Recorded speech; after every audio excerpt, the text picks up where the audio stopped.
Ni wakati wako sasa wa kuuliza swali la nyongeza kwa mheshimiwa. Asante sana Mheshimiwa Spika. Karibu sana Mheshimiwa mbunge, kwa kunipa muda wako na muda wa wananchi wote katika hili bunge. Ila Mheshimiwa Spika, ninaombi napenda kulileta hapa bungeni Mheshimiwa, katika meza yako kuu. Mheshimiwa Spika, kabla ya kuanza Mheshimiwa Spika, ningependa kwanza unipe ruhusa hata kidogo tu nivae miwani yangu Mheshimiwa Spika, ili niweze kuona vizuri. Asante sana Mheshimiwa.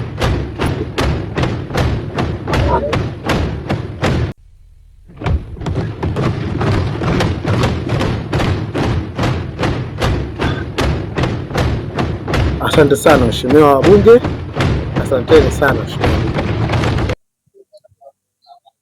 Mheshimiwa Spika.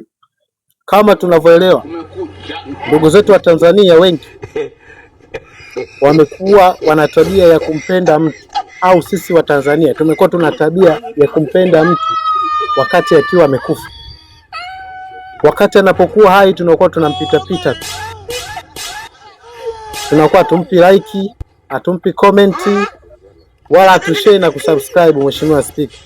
Sasa Mheshimiwa Spika, kutokana na hilo nimejifunza Mheshimiwa Spika, kutokana na majina ya viongozi wengi waliotutangulia hapa katika serikali na bunge letu hili Mheshimiwa Spika, la wote tupate. Mheshimiwa Spika, viongozi wengi wazifa hao hapo nao,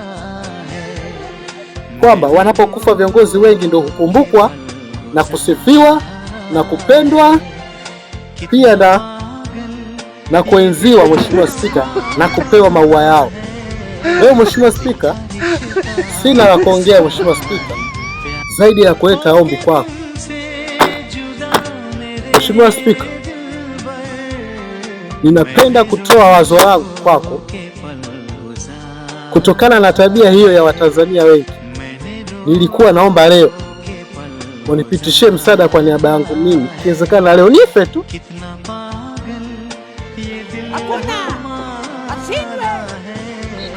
Ikiwezekana nife ili nipate kuona maua yangu Mheshimiwa Spika, nipate kuona upendo wangu jinsi watakavyonisifia, kusema na like zao watazokuwa wanazinipa kipindi hicho mimi usiku Mheshimiwa Spika, watakuwa wakinipa comment, wakishare, wakisubscribe.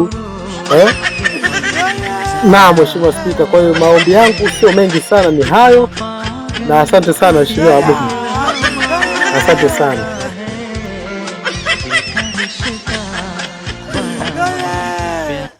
तुमसे